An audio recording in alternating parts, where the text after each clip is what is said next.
Good morning বাবা মা। Good morning মা। বের হচ্ছিস? হ্যাঁ। দু একদিনের মধ্যেই কিন্তু একটা ছেলে যাবে তোর সাথে দেখা করতে।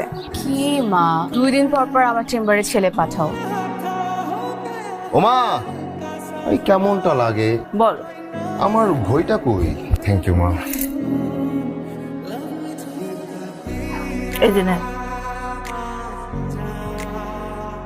এটা নে। কি এটা?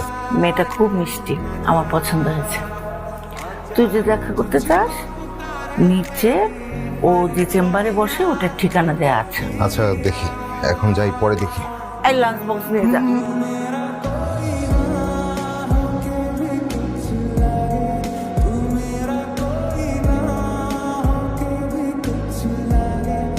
কি ওটা? পাত্রীর বায়োডাটা। কই দেখি। ভালোই তো, মেয়ে ডাক্তার,